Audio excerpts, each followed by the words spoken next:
Live from New York, this is WIUR Radio.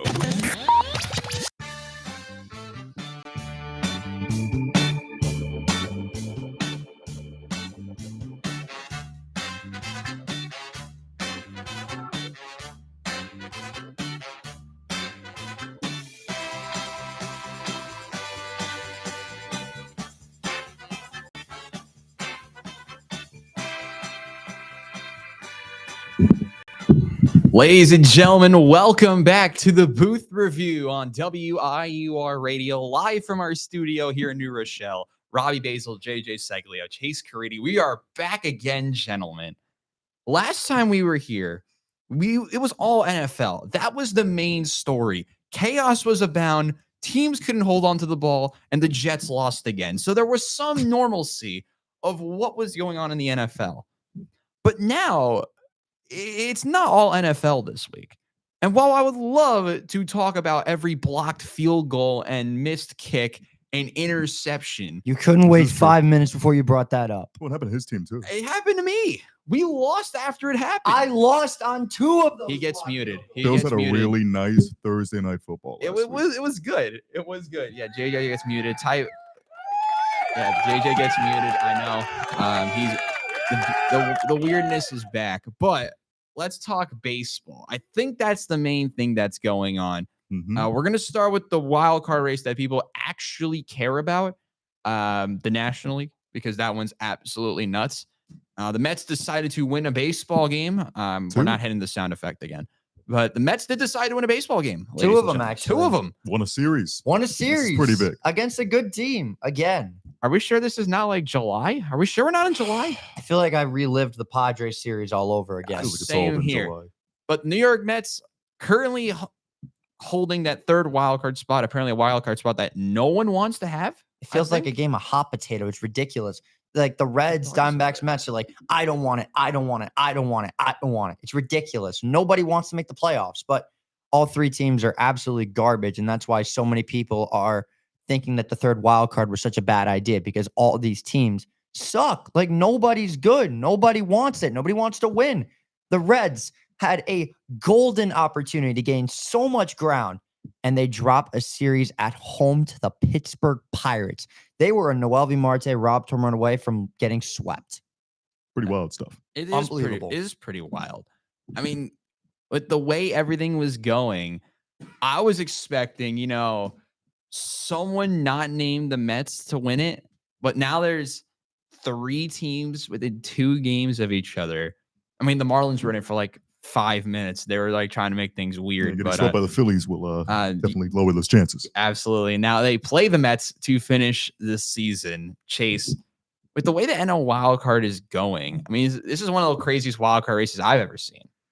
What have you thought about it so far? I mean, there's a bit of bias, I'm not going to lie, coming from, a Mets fan perspective that, been trying so hard to just keep some kind of upbeat energy to the concept of the Mets, being deserving of a playoff spot. But, between, as you've said, all 3 teams, I mean, one literally sold at the trade deadline. So, yeah, I don't think they're exactly world beaters that are going to make any real sustained movement in the actual playoffs. But again, it has been an absolutely wild ride. And like you said, having the Miami Marlins of all teams being the ones that will either let the Mets in or out of the playoffs. And of course, they had to be putting in their 3 best starters in that final series that ended: Sandy Alcantara, Eri Perez, and Edward Cabrera.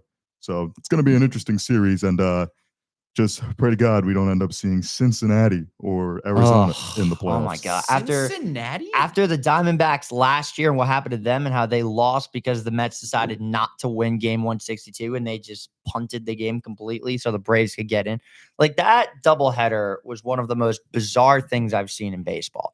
But it would be honestly kind of hilarious if the Diamondbacks were to make the playoffs after what happened to them last year. It is, but that would suck as a Mets fan. It is unbelievable that the Diamondbacks, after all that's happened to them this year, they sold at the deadline. They sold at the deadline. They lose Corbin Burns, and we thought they were down and out in 2025.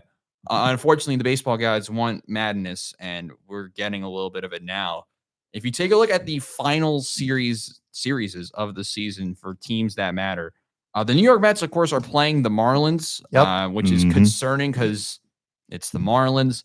The The- Demons go all the way back from 2007 to 2008 and then some. But I feel like the silver lining is they stopped their Demons of the Braves last season, winning in Atlanta, winning a huge game and making the playoffs, clinching in Truist Park, a house of horrors. Now they get to finish their old Demons of the Miami Marlins, and it's not in New York for once. For once, we're not playing the final series against the Marlins in Queens. And It's in Miami. And what's nuts is that all three teams, I believe, are on the road, and they're all playing at Division one rivals. and they're all playing division rivals. And what's even more crazy is that they're all playing teams that were at one point going into this last week in the playoff race, Yep. including the Marlins. Mm-hmm. The Brewers are playing the Reds in Milwaukee, and the Diamondbacks are going to San Diego to play the Padres. There is a weird possibility, and I said this to someone at breakfast today. There is a weird possibility that all three get swept and the Mets still make it. That Oh, yeah, doesn't there's a make real possibility sense. for that That doesn't because make any sense. Because here's the what? thing: the Brewers are, if I'm not mistaken, are still fighting for the 1 seed, and the Padres, they are fighting for home field advantage because the Cubs might be letting up after they just lost 2 or 3 to the Mets. So the home field advantage at Lake Chase, you have the standings pulled up. I do. What is the games back between the Cubs and the Padres? Because I'm pretty sure it's like a game. I think it's one. And is it? Go think back it's to the Wild Cards. one. I was looking at the Brewers and Phillies. We'll get back to that in a second. They are 2 games back. It's Two Padres games are back. So yeah, to the Cubs. Padres still have something to play for. Sure. Yeah, it's to me. One, my playoff predictions were so wrong. Let me And guess. You also took the Braves to win the NL East. I took the Braves to make it to the God, NLCS. what happened to them? I had them I had losing the Mets- first I did round. have the but Mets. I barely get in as the last. I think I had them as the last wild card team, which is good. I also had them as I had them as the Shout out second to wild my card. prediction of Milwaukee finishing 4th. That was really good. That was class. Though I did have the Cubs making the playoffs and winning. Well, I had them win the division. I had the They can't do Brewers that. winning the NL Central because Brewers magic is just undeniable. I mean, Pat Murphy is performing rituals in Milwaukee. Everybody wants to say the devil resides in Gary, Indiana, but in baseball, the devil resides in Milwaukee, Wisconsin. Second straight manager of the year. Unbelievable what he Possible. has done with the Brewers. Very possible. And with how much they traded a couple years ago, they lost Josh Hader. A couple years now, last season they lose Devin Williams, and they're still able to have the quality in their pitching staff and the quality in their hitting core. It's ridiculous. Like, look what at their they are doing. bullpen. You've got Trevor McGill, who, by the way, was out with an injury. He was having a great season. Abner Uribe has evolved into a star all of a sudden. And it feels like the Brewers can literally clone pitchers and not skip a beat. It's incredible what they've done.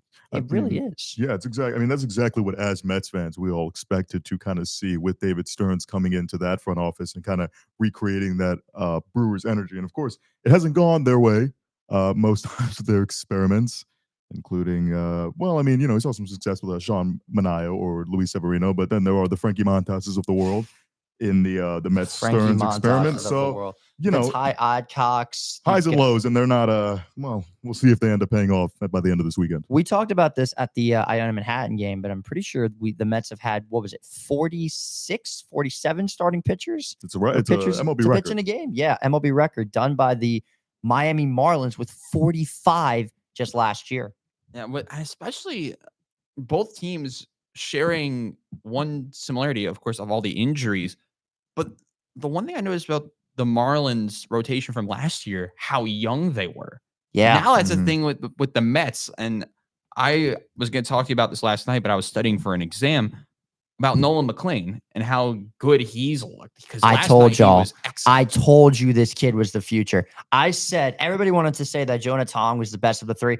I was a Nolan McLean believer. I nicknamed him the Beast for a reason. When I'm making edits of a minor league pitcher to One by Metallica, I think I know this kid is good. I kid you not. One by Metallica is nuts. Unbelievable. For- For some reason, that just picked like that song reminds me of McLean pitching. I don't know why. It just Interesting. does. It hits. Well, the Mets are certainly in a dogfight to the finish, but unfortunately they didn't have a chance to clinch playing the White Sox, which is what the Yankees did. We're going to quickly head over to them because the wild card race in the American League is just as ridiculous. But the one thing Much that will- worse talent though compared to the National League. Much worse. The weirdest thing that has ever happened, the Blue Jays might win the East. Toronto?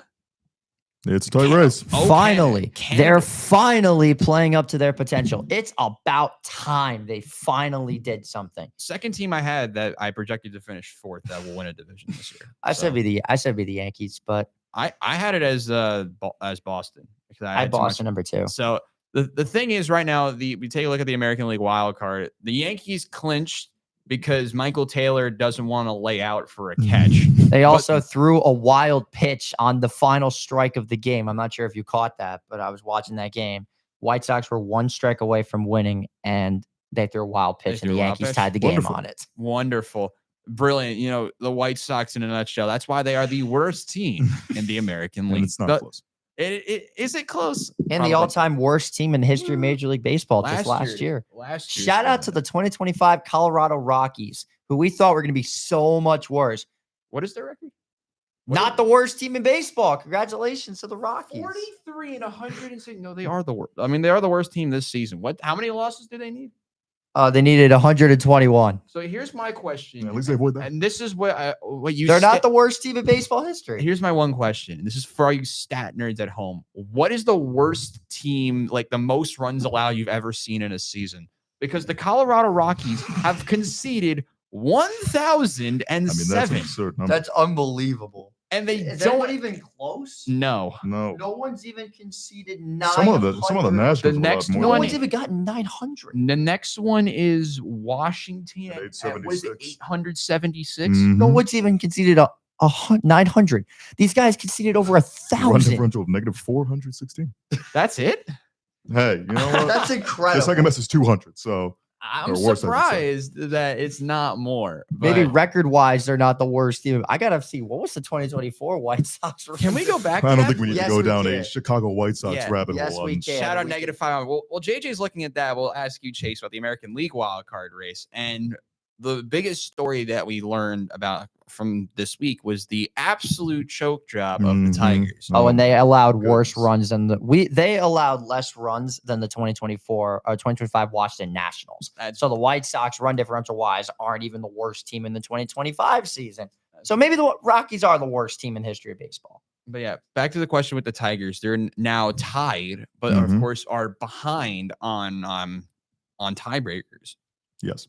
What are your thoughts on this? Because the Tigers at one point had a 15-game lead in the Central In back July, in like, June and that's July. crazy. And they had a chance to make it 16, but they lost. I believe the Tigers lost to someone bad, and then that's when like the spiral began in Mm. June and July. What are your thoughts on it? Because the Tigers, they looked like a sure fit to win the Central, but now it's the Guardians who have risen up and maybe look like a legit contender in October.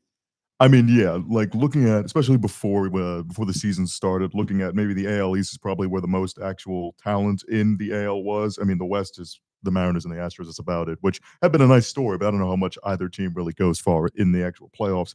And then when you went to the Central, it's the Tigers division to lose. And well, shocker, they lost it. They in lost it. embarrassing fashion. I mean, looking at just both these teams, the Guardians and the Tigers, their last 10 matchups, Guardians are 8-2, the Tigers are 2-8. Just Tigers showing are how 2-8 in their last both 10. teams That's are crazy. completely just moving in the completely opposite directions of what we all thought. And shout out Cleveland after everything that went down with the gambling of Luis Ortiz and Emmanuel Clase, being able to bounce And back. they also sold at the deadline. Also sellers at the deadline, and now able to make moves or make some real rumbling in these standings. where Maybe they could selling at the potentially be deadline is the way to winning make the playoffs now. Is it a cheat code? I don't know. It might be. I mean, the Tigers last year sold at the deadline and they had that incredible run.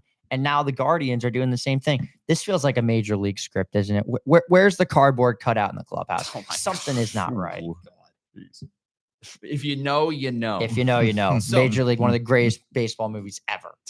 But I want to go back to the Yankees for a second because they've had, the way I would describe it is an interesting season. They lose Garrett Cole off the jump. Mhm. They have a couple injury problems. They had a little bit of a roller coaster at one point, but they're finding form late. I believe they've won 8 of their last 10. Yes, They are a have. team in form as well. 5-game could- win streak for them. They've won 5 in a row. They've won 8 of 10, and they're now rallying to maybe top Toronto in the end. I don't know.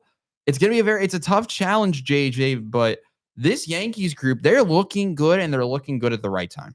And that's exactly what they had to do because, like, everybody remembers those stretches they had in June and July. I mean, they were just absolutely abysmal. I mean, they couldn't hold on to a lead. Their bullpen was catatonic. Their lineup was awful. Anthony Volpe was playing terrible, and that basically catapulted them to absolute mediocrity. And that's what gave Toronto and Boston that huge advantage.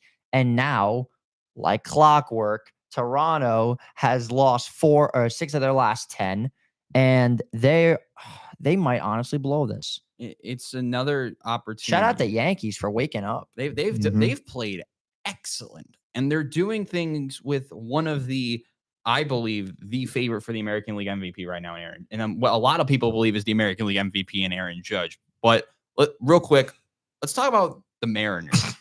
Because it's the Mariners, and we love the Mariners. Well, in previous shows here, I've really loved the glazing of the Seattle Mariners. Not a huge fan of the Mariners, but that's because the Mets just can't beat them. Shout out George Kirby. Yeah, shout out George Kirby, legend. Shout out my fantasy baseball catcher who I got in the 9th round. That's a star. Cal Raleigh. That's actually Cal Raleigh is, I think, has had one of the most impressive seasons I've ever seen because he's hitting 240 something, 60 home runs as a catcher. It's unbelievable. It's unheard of. Yet he might not even win MVP. He's hitting 247. That doesn't make any sense. This is like Pete Alonso, literally home runner. I mean, it's basically if Kyle Schwarber was a catcher. Home run or strikeout.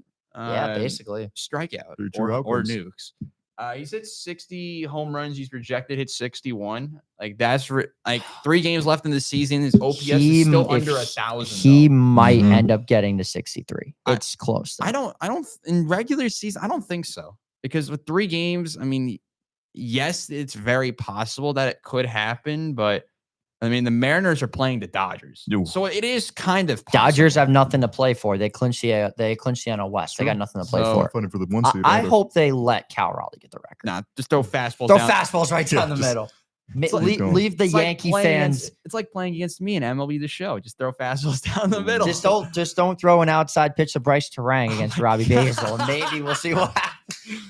I'll never forget that moment. Oh my God. Jacob Kaplan literally tells me, hit a home run with Bryce Terang. I'll send you $20. Very next pitch, outside sinker, no doubter. You were sitting that on 3-1. On 3-1, you throw an outside sinker. Those who were in that call that night know the chaos. But real quick, we're going to do one final bit of baseball before we head to the gridiron. We're going to predict the final wild card spot in both leagues. Oh, boy. We're going to have some fun with it. Now, we know. I don't think the second wild card is like signed, sealed, delivered yet because Boston hasn't clinched either. So let's predict the final wild card spots for the 1 in the National League and the 2 in the American League. Just to have some fun with it, of course, with the season technically, you could predict Sunday. all 3 National League wild cards because Chicago and San Diego are fighting for that home field advantage. So the placement of either. So let's predict. And this segment is not sponsored, but let's go into some predictions. We'll start with JJ because he's saying to my right, and usually they go first. Yeah, what do you think? Because there's so many possibilities and so many combinations of wild card seats. Let's start with the American League. What do you think is going to happen? Well, Yankee fans, I know I've said a lot of things about you in the past. I'm going to criticize you again. Toronto is going to win the American League East. The Yankees will finish as the number 1 wild card with Boston and the 2. And your Yankee fans are really going to hate me for this one. The Houston Astros are going to sneak into the 3rd wild card, only 1 game behind the Tigers. And guess who the Tigers play? Aren't they playing the Boston Red Sox? Yeah. Wow. Meanwhile, Houston plays the Angels. Angel in the outfield. The Tigers will complete the 2007 Mets plus 2011 Red Sox collabs and officially become a contender for lolcow of the year. It's a meme. They could turn into a meme. We know the baseball meme, the baseball meme of the year. But National League, what do you got? As for the National League, I am predicting the Cubs are facing the Cardinals. The Padres are facing the Diamondbacks. Diamondbacks have everything to play for. And listen, if the Diamondbacks sweep the Padres, then power to them. If the Reds can take out the Brewers for 2 or 3 or 3 or 3, power to them. I think this is the year the Demons finally are laid to rest. I think the Mets will sneak in as the third wild card, and either they're going to win the series in 3 or get swept by the Dodgers. No in between whatsoever. But I think that the Cubs will be the 1, Padres 2, Mets 3. Call me boring. I don't care. Chase, what do you think? Well, I will not be calling you boring, JJ, but looking back at the so going the American League wildcard first, I do agree. I think the Blue Jays finally kind of getting their own tempo and working towards being that team that we expected them to be as they were leading this division. I think they will win the AL East, leaving the Yankees to be the top wildcard spot.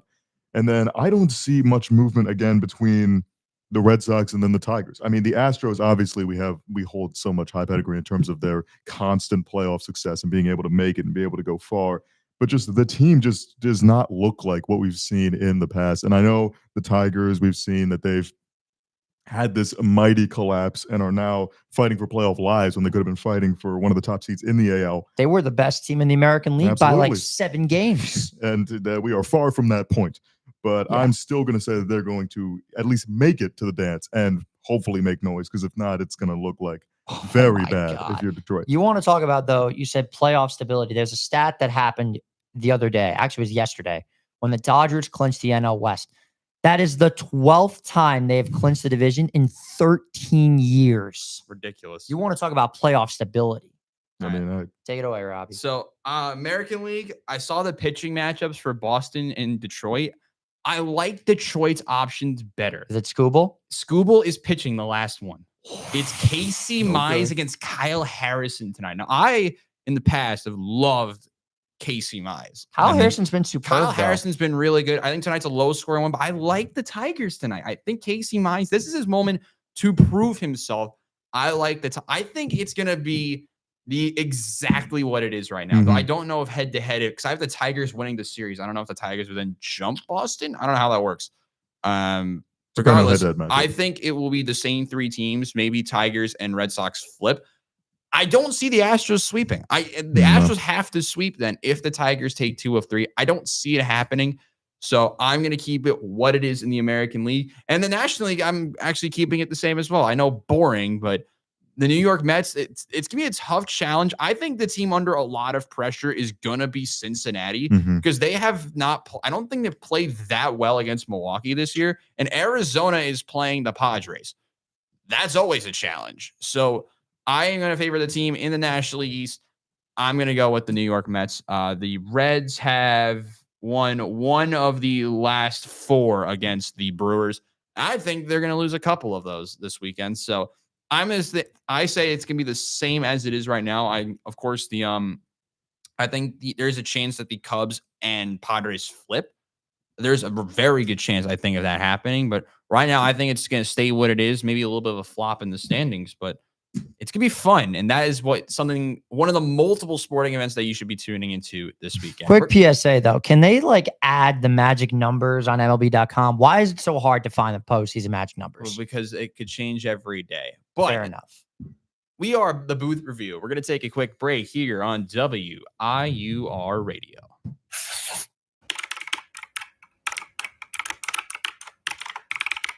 This is WIUR Radio. Hi, I'm Morgan Beastie from the Ionian, and I hope you're enjoying today's show. Are you looking for the latest scoop on campus news, sports, and more? Check out the Ionian University's very own award-winning student newspaper. We keep you up to date with everything happening on and off campus. Want to know about the big game, the latest campus event? It's all in the Ionian. Join the conversation. Read, write, and get involved.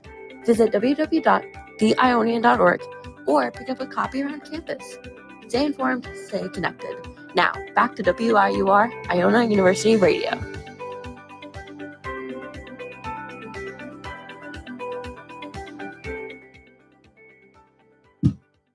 Welcome back to WIUR Radio. Hopefully you enjoyed one of the multiple new ads that we've added to our board. Shout out to Morgan and the Ionian. They do a lot of great work over there. But if you want more WIUR sports radio coverage, then we are back on Mixlr this weekend. Tomorrow, we have a doubleheader for you. It's Iona. They travel to Buffalo to play Canisius in women's and men's soccer. all three of us will be a part of at least one broadcast for tomorrow. Coverage starting at 11:30 a.m. right here on it's actually going to be on WIUR Sports on Mixlr, MIXLR. So make sure to check it out. I might be able to put the link in the description. I don't know. So if you guys want to check out the first of many WIUR Sports on Mixlr broadcasts, we are live tomorrow. It'll be 2 different broadcasts, though. Coverage beginning 11:30 a.m. with our new show, Gale's Game Day, tomorrow, which JJ will actually be on that show. But then you get to hear for the first game, these two. Yeah. These two will be doing Iona women's soccer against Canisius before me and Chris Solaro will be doing Iona and Canisius men's soccer in the late afternoon. And if you don't know who Chris Solaro is, he's one of the co-hosts on Gale Zone. Yes. So if you are able to, at just around 1 o'clock, maybe 1:30, tune into IUTV on YouTube, and they will be covering another episode of Gale Zone. Yeah, Chris doing a great job on Gale Zone. He's actually a show host on here as well every Tuesday, I believe at 11. So he does a lot of good stuff, just like these guys to my left and right. So if you want to get all the coverage of Iona soccer this weekend, then coverage begins at 11:30 with our new show, Gale's Game Day. But we go from learning about Iona athletics, how we start our coverage of Iona athletics on Mixlr this year, to football, because we love football on this show. Best sport on earth. We talked about it for 47 minutes last week. 47. Pretty impressive by us. Which, because that Bills game took like 15, 20 minutes. And I was not the only one talking about it. Yeah, he wasn't the only one talking about it, though. True. But there was a lot to talk about last week, and the theme, I don't know if the script writers wrote this on purpose. I actually just got a text from one of them. Blocked field goal was the name of the script for this week. I believe that was on the agenda. That is perfect. Blocked field goals and special teams. And we're going to begin with the game that we're not focusing on with blocked field goals and special teams. The one that everyone was talking about. We're starting with the Jets today, because that's not who we started with last week. The Jets, who were down and out of it, down by a lot at halftime, down 20-6. It was a struggle. They were not moving the ball. Unfortunately for Tampa, Todd Bowles turned into past Jets Todd Bowles. What was 20, that's just typical Todd Bowles for you. And he let the foot off the gas. The Jets scored 14 in the fourth before Chase McLaughlin has a kick to seal the deal. And it's blocked by Will McDonald and returned for a touchdown. Now, I thought, when watching the moment back, I'm like, I don't know if he would have wanted to go down on like the 2 and just burn more clock, because no, you had to score there. You had to score there. It's the Jets offense. You had to score. We were moving the ball though. You were moving the ball, but we in had that more yards situation, in the fourth quarter than we did their entire. What was there, like 3.5 minutes left? We had 120 something, I think. Yeah, I would have just scored. What was it? About 140. What would have helped is if your defensive guru of a head coach didn't have a defense that literally let Baker and them walk down the field. He was too busy dancing on the sideline. You're telling me. On the 21st night of September, though, I gotta admit that the TikTok with the connecting Aaron Glenn with the 21st night with of Earth, Wind, and Fire. Yeah, that was good. A round of applause, whoever came up pretty with electric. that was brilliant. That was excellent. Though he did hit the old the celebration that he used to do when he played for the Jets, which I thought was a little bit old school. Though I didn't know about it till after the game ended, because unfortunately the NFL gods are evil, and they don't like to see the Jets win. And Chase McLaughlin redeems himself by hitting a game-winning 39-yarder to kill the Jets once again. Now, Tyrod Taylor, I don't know what to think about him, because he threw a very stupid interception. Like, he tried to turn into Cam Ward, but like in the middle of the field when he threw that like crossed body. That was bad. Touchdown. But he threw a pick 6 that went. I mean, that wasn't even the worst pick that we've seen this season, but God, that was terrible. I've we've seen way arm worse punts. picks. We've seen terrible reads. That was one of the bad ones from this season so far. That was. I thought when that happened, the game was over. It was 20-6. Tampa getting the ball back. Tampa really didn't move the ball in the second. I don't know what changed. The Bucks turned into their 1980s form, because they were wearing those throwback creamsicles from when they used to be the joke of the league. That's how I felt watching them in the fourth quarter. And then Baker said, "Nah, let's turn this over to 2002 really quick and just lock it down for the rest of the game." Yeah, it was It was not a good performance. It was just okay performance from the Jets. If they won it, that would have been nice. Unfortunately, they killed my mood from the rest of my Sunday. The Chase- Bucks Packers losing in the same week to the Jets and the Browns would have been Yeah. too much to handle. We go to the Browns next. Chase, what are your thoughts? The Jets, they looked all right, but they're still the bottom of the AFC East, playing another 0-3 team on Monday.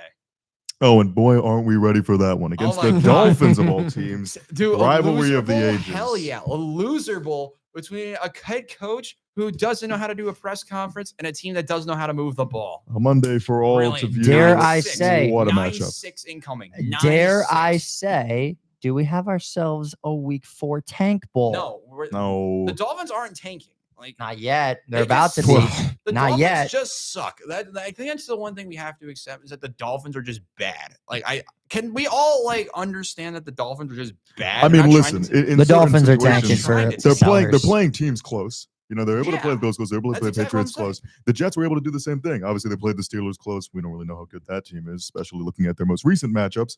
But they played, you know, the Bucks close. But obviously, as we've seen, the story, I guess, of the Buccaneers this year is let's almost lose it right to the last second, and then just Baker Mayfield reminds us what it's like to be a winning football team. And that is right what when it we matters call most. Bulls ball, ladies and gentlemen. Yeah. Hey, That I is mean, Todd Bowles in a nutshell. whatever it takes to, you know, end up being 3-0. So, but Yeah. even still, going now from that to the Browns Packers game. I mean, again, what? Why? What? Why? That's not my favorite story about it all though was the last time around this point of the season, Joe Flacco led an impossible comeback playing for the Jets against the Cleveland Browns. And we scored 2 God. touchdowns in less than 2 minutes inside the fourth quarter to win the game.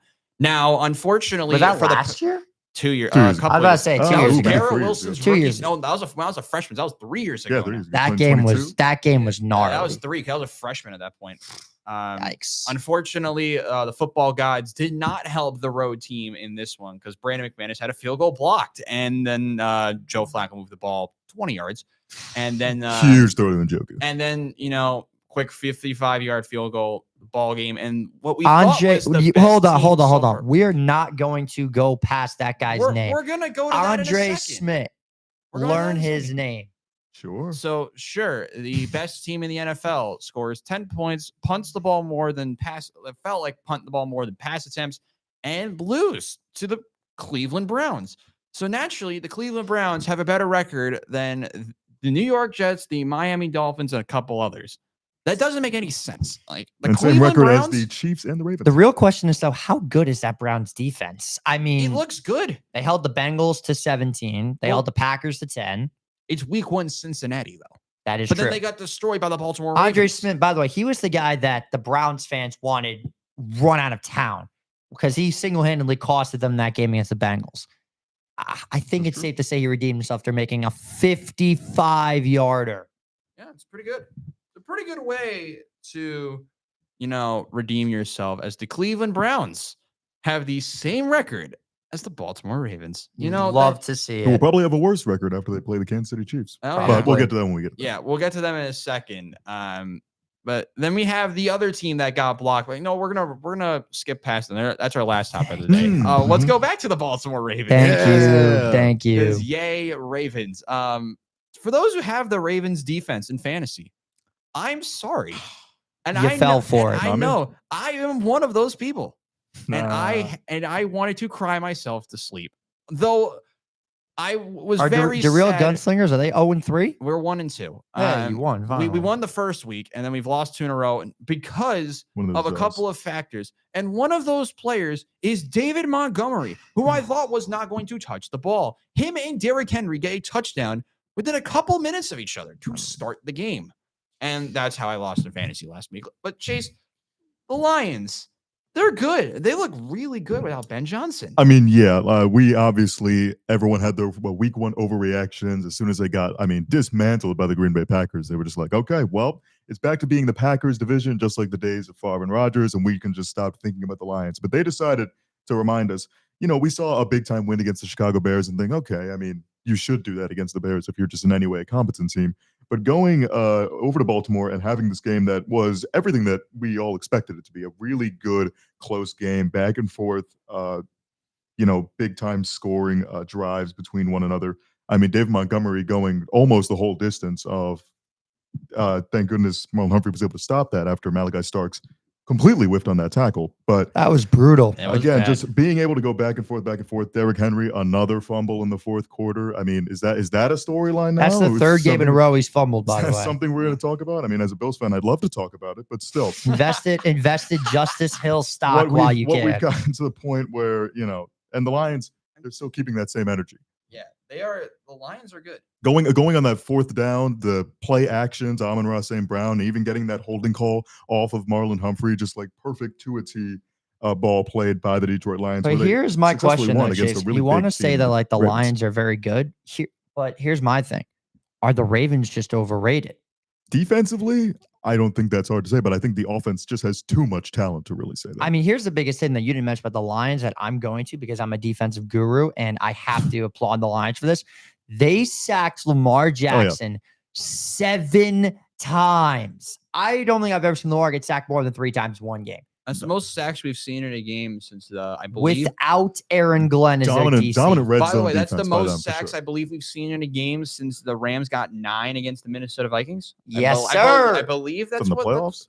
Yeah, that- they from the flat- playoffs from last season. We Sam sacked Sam Darnold. Darnold like 9 times. Yeah, And 9. you wonder why they So didn't much keep him. so that Paul Allen, the Vikings radio announcer, I'll never forget this clip. He's talking, he's like calling the game. He's like, he's holding it too long. Throw it, man. And then the guy's like, why don't you just run?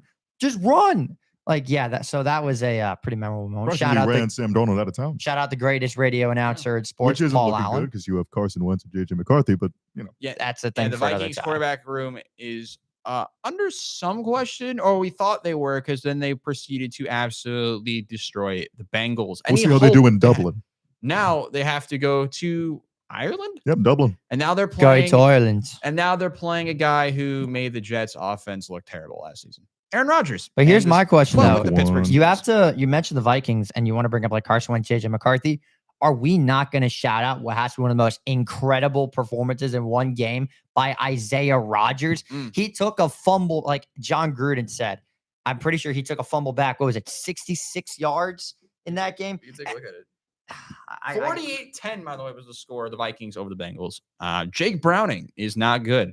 The Jake former Browning Washington, sucks. the former Washington man is going to be under a lot of questions. Is Brett Rippon, I believe, got at some action? And Oh God, not Brent Rippon. For a sack. The one game that Brett Rippon started, and I'll never forget this. It was against the Packers. He was on the Rams.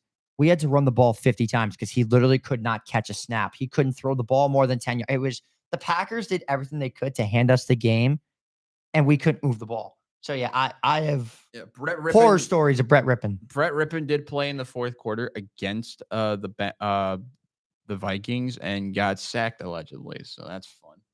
But Isaiah Rodgers, 60. He ran it like John Gruden said. He ran a fumble back 66 yards to the end zone. Yeah, 2 And then touchdowns. after that was over, he decided he wasn't done. And he had, oh my God, how long was the interception? He had a pick six of about, I think it was 88 yards or 87 yards. What a performance by him. Trey Tucker's 41-point fantasy football performance was not enough to win King of the Week as Isaiah Rodgers smoked him. He had 58% of the votes, by the way. Shout out to Isaiah Rodgers. Yeah, what I want to know is how many players do we know that now have less touchdowns than Isaiah Rodgers? There's a lot of 'em. I think CJ Stroud is one of them. CJ Stroud is one of them. Justin Fields is one of them. I think. Wait, I don't even know anymore. The Passing-wise, Texans made yes. me look so bad this week. Oh my Yeah, God. the Texans were not good. There was a lot of teams that were. Yeah, Thank God there were some other games to watch Thank because I God. caught on to that Texans Jaguars game and I wanted to turn it off. I was only watching, I'm not gonna lie, I was only watching one game the entire day until 4 o'clock. yeah. One game. which we haven't gotten to yet. I would So rather let's not talk. continue to not talk about Sure. it. Thank you for not talking about it. So let's go to the Sunday night game that no one cared about. Boy, Well, for like the first quarter, for it was the kind of first cool. quarter, it was interesting. Unfortunately, Patrick Mahomes is Patrick Mahomes as they win. What was it? 22 to 9. And now I have to talk about the Giants again. Awesome. So the Giants. They've got Here's one my highlight. question for them. Cam Scatterboo is the Cam one highlight. Scatterboo is good. You tried to get him for me in fantasy last night. That was a fair trade. No, it wasn't.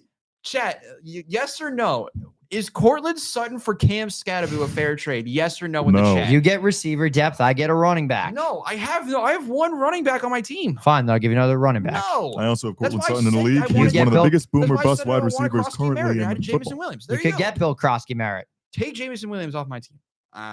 But back to the question at hand. I have too Tyrone many Tracy receivers. got hurt. Cam Scatterby is good. Unfortunately, the Giants can't do anything else, which led to everyone's Lord and Savior Jackson Dart now getting the starting job for somehow the rest of the season. That doesn't make any sense. You're telling me. And the biggest thing for that game was that final drive from the Giants. Oh my God. It was bad. Got into the let me just because I have it in order what happened. First down, Russell Wilson throws the ball away, intentional grounding. Great. Second play, a quarterback draw. Good. A quarterback draw. When they had previously put Dart in to do those plays, but they kept Wilson in for You have some Cam reason. Scatterby, who averages almost 6 yards a carry. Also in there. But no, we're going to let the geriatric Russell Wilson run a quarterback draw. Yes. And then on the third play, throws it away again. Yes. He threw the ball away 3 times on 4 plays. Pretty hard to do. That's insanity. And then the one good pass he threw was an arm punt to Malik Neighbors, which got, as you'd expect, intercepted. That's not the first arm punt we've seen of Russell Wilson this No. season with his infamous one from this season against the Dallas Cowboys. Correct. So the Giants are now 0-3. The New York teams are combined 0-6, Brutal. as many would have expected at the start of the season, though. If you were watching the Jets Buccaneers game, you thought the Jets actually had a chance to win the game, but It was like the Giants Cowboys game Todd last 2 weeks Bowles ago. is inevitable and wanted to destroy Steve Wilkes. And they did that. So well, Baker said that. But Poor you Steve, get the poor idea. Steve Wilkes. So back to the task at hand. Both teams are a mess. They're now starting different quarterbacks than they did week 1, and neither of them are favored to win. I thought Fields is out again. Well, last week he didn't play. Well, I know that This week he's I- injured. Oh, this the week he's questionable. Jesus. Yeah, the Giants are playing the Chargers, which I don't I understand. still don't know what to they- think. I don't know why they're starting against the Chargers. Start him against New Orleans. By the way, start every Bills player if you're playing a fantasy Every league. single one. Yeah, Gonna be a people nice week. question why I started Keon Coleman this week. The Saints exist. They got destroyed by the Seattle. They were down 35-3 in the first half against Seattle. The Saints are, I mean, that Well, was what we expected from the They made Saints. Sam Darnold look like he was playing against the Detroit Lions back in week 1 of his rookie season. The Saints don't venture well in Seattle anyway, but I don't think they venture well against anybody. I mean, even still, just getting back to the Bills for just a quick tangent. Knowing that team very well, you're going to be very upset when it's Elijah Moore or Tyrell Shavers catching a touchdown yeah. and not. No, As you long have as no Khalil idea. Shakir gets So- 1 touchdown, I'm fine. No, well, we'll it see. needs to be Going to be Jackson Hawes or Jackson somebody. Hawes. Jackson Hawes. Ty Johnson's got a huge touchdown running Didn't him. he have he had a shout out touchdown former on New York the Jet. he had a touchdown on the Ravens game, if I'm not mistaken. believe so. Jackson Hawes. Yeah. Oh, Hawes did. Yeah. Yeah. It might have say- been, no, it was a flicker too in the Miami game. Whatever it was, because Jackson Hawes scored a touchdown, and I was like scrambling through my notes. I'm like, who's this guy? What's his The number? third string rookie tight end. Third Come string on, rookie I tight did not end know with that. Dalton Kincaid, Dawson Knox. Dawson Knox, Knox yeah. don't need The him. Bills produce tight ends like they're candy. They do. Finally, we will talk about the Rams now. Just Yeah. Oh, yeah. Because How'd the game go they again? did exist. That game did exist. Yeah, that The Rams were up- everyone was The watching. that Rams were up by 19, I believe, game. Mhm. and the Eagles were bad. Unfortunately, AJ Brown decided to resurrect himself from the dead, and Devonta Smith too. Devonta Smith had a Hey, touchdown. for my Yeah. fantasy team's sake, thank God AJ Brown is back. Unfortunately for my fantasy team, Saquon Barkley did nothing. So Yeah, that to me was a bit. Listen, you know what the Rams like? I thought they would like even with I the thought we Rams were gonna blow def- them out. Unfortunately, the only person to get a rushing touchdown was Jalen Hurts on tush push again. So I hold on. while We're not we're letting saving this that go. for next week. I know tush push is being saved for next week. What are you talking about? I thought you were talking about the tush push again. Wait, I got a problem with the touch push, and this Oh, we're goes doing with this the again? two What's, games. what's new? Well, let me just break this down for you. The final score of this game was 33-26, if I'm Yes. not mistaken. In the very first drive, after Stafford threw the interception to Zach Bond, Great pick. on Great. 4th down, by the way, Zach Bond's one of my favorite players to watch. I love that dude. 4th down and 1, the Eagles go for the tush push, and in real time, you can see the right guard move a full second early. You didn't have to slow it down. Everybody in the stadium knew it. And naturally, they let that one get away. I'm like, okay, fine. Eagles got away with another one. But then I'm watching the Saints Seahawks game. and they Yeah, get called for the false start. You were the only person watching that game. That had me throw my arms up like, why? And by the way, I was watching Kenneth Walker, who's going to get some in fantasy. to make matters worse, though, later on that game, Puka Nacua, by the way, makes an incredible catch against the Eagles. Replay assist tries to overturn it. The Rams had to use a challenge. It is what it is. But then, I kid you not, Puka Nacua gets a taunting penalty for this. Was he standing over someone? No! I mean, I just felt He disrespected was by looking watching in you the do complete that. other So, direction.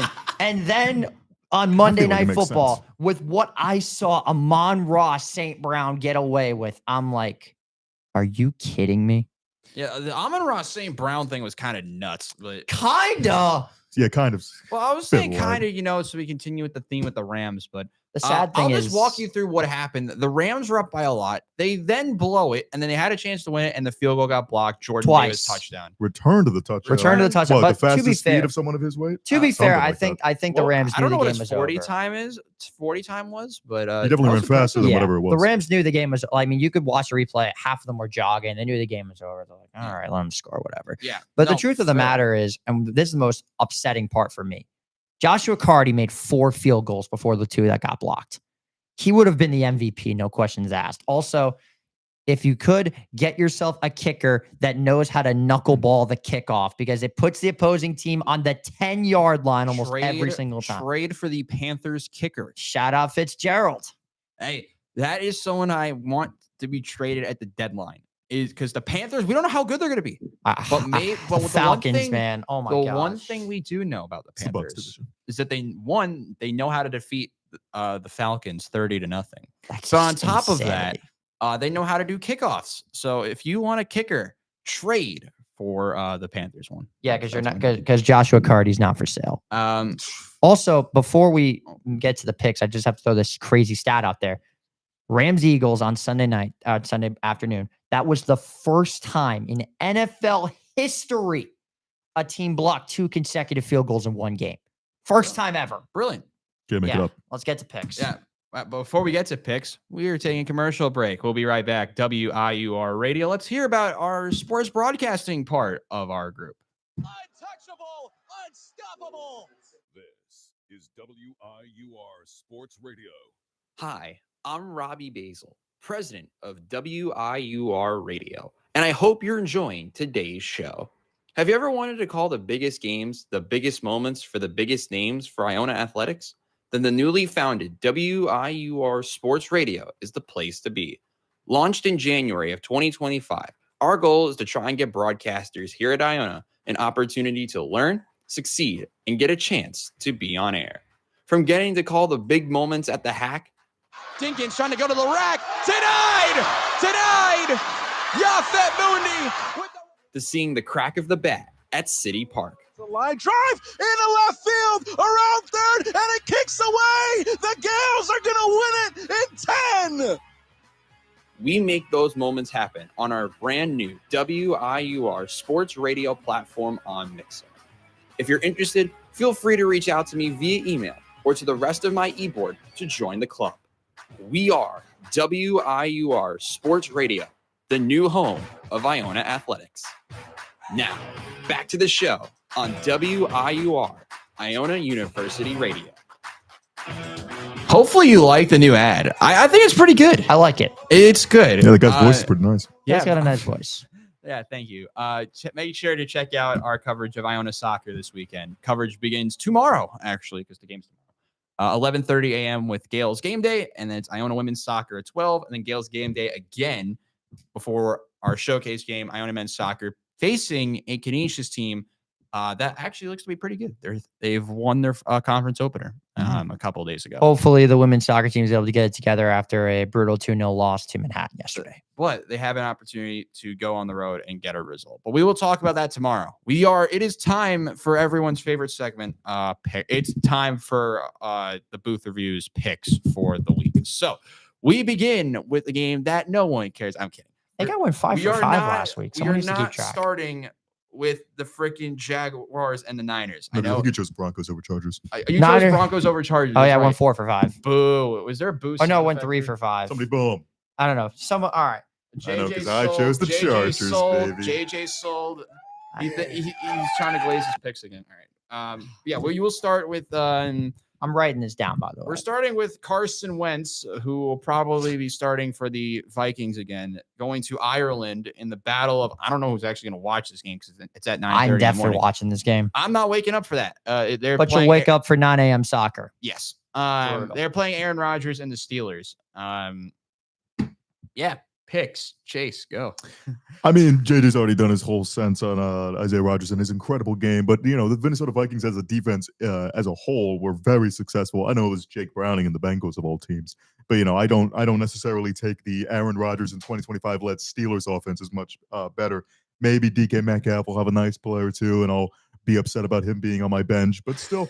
I'm going to go with the Vikings in this one. Carson Wentz, make it 2-0 to start off the season in 2025 for no good reason. I am going to say this game is going to be bad because the first game for some of these are usually terrible. That's not ridiculous. While it ridiculous does at all. sound weird, I'm going to say it's going to be a low-scoring affair. Defense is supreme, and the Vikings win. The Steelers will lose again to a team that is good, because they lost to Seattle a couple weeks ago. Not so fast, my friend. Mute him. That was terrible. What? Dude, stop copying other people, bro. Lee Corso is my inspiration. I'm sorry. I had to. Go on. All gonna right. say Well, it's not something college. We love Lee Corso here. But, I mean, it's kind of hard for me. Every time I go against this team, they manage to come through. And if you know me, I got a secret love in my heart for the Pittsburgh Steelers. I'm expecting them to go out and win this game. It's going to be low scoring. But, and by the way, if you haven't already, make your picks on the CBS Pick'em. If you're in that, talking to YouTube specifically. Am I in that? Oh, wait, you're not, but you are. I Anyway, make am. those picks. Because I see the. I was about to say, you just brought it up. I really You needed. just I reminded needed me. to remember what the matchups were. But yeah. So your pick is the Steelers. I'm going with the Steelers on this one. Low scoring game normally favors the Black and Gold Brigade. Give me the Yinzers. So we're going next to a team that we were talking about earlier, Baker Mayfield and the Tampa Bay Buccaneers. They're taking on the Philadelphia Eagles. Very exciting matchup. Battle of the 3-0s on Fox. I will start with this one. I think it's Baker Mayfield's supremacy. Again, it's going to be fun. It's going to be exciting. I actually think they'll move the ball more for more than 2 quarters. So I'm going with Tampa because they've been excellent at home over the last couple of years. It feels that they're unkillable at home. And though they will be without Mike Evans, which is concerning. So, but they got somebody coming back in Chris Godwin. Sterling Shepard. Oh. K-Dot in Emeka. Yeah. Sterling Shepard went nuts against the Jets. Isn't Trey Palmer still on the Bucs? I'm not mistaken. Ooh, I don't good know. That's shout. a good question. But I'm Jalen going with the McMillan? Bucks. He's injured. They have a good group up front, and I Might think that will change the cause a boat. lot of problems for the Eagles. I do think Saquon Barkley has multiple touchdowns. But the Eagles don't throw a passing touchdown. So Bucks win due to the math. That would be I'll tell you what, that would be a kick in the teeth as a Rams fan if the Bucks or if the Eagles just did not start throwing the ball at all. I'm like, they did all this against us, but they're not doing it against them. Like that would just set me ablaze. Go for it. Pick. Go. All right. I'm going with Tampa Bay on this one. Like the Rams are to the Eagles, they simply just can't beat them no matter the circumstances. For whatever reason it is, the Eagles just can't beat the Bucks. And it all started in 2002 in the NFC title game between the Eagles and the Bucks, where the going with this? Eagles were flat out favored by, I'm pretty sure it was 16 points, and the Bucks flat out embarrassed them at the final game at the Veterans Stadium. Ever since then, the Birds, for some reason, have just always had trouble with Tampa Bay. I'm going with Baker Mayfield and the Bucks. Well, JJ, while I respect the ball knowledge, I'm not going to use John Gruden's Buccaneers as kind of my reference point for how they're going to do this week. Listen, I think the Eagles, like I said, for my own fantasy benefit, found something really good in using the passing game. Finally using guys like, I don't know, A.J. Brown, one of the top wide receivers in the league, wherever you want to place him. He's very good. And they finally realized, maybe having that part of the offense be kind of a main part can help you win games against the tougher opponents that you'll face on your schedule. So, and also the 3-0 Bucks, what are they going to do? Have another game-winning field goal to end the game again?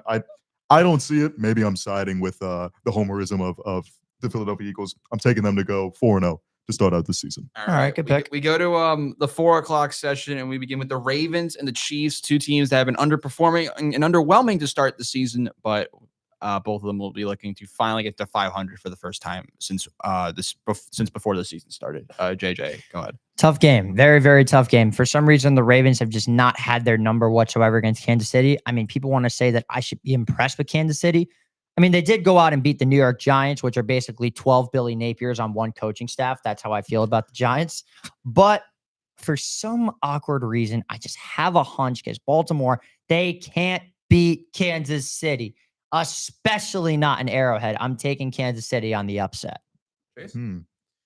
Well, I feel like it was a very similar conversation we had in terms of the Broncos and Chargers last week. We were saying, oh, they'll never be able to beat the Broncos in that specific situation. I personally, as a Bills fan, I'm just happy that one of these teams is starting 1-3 to start the year. True that.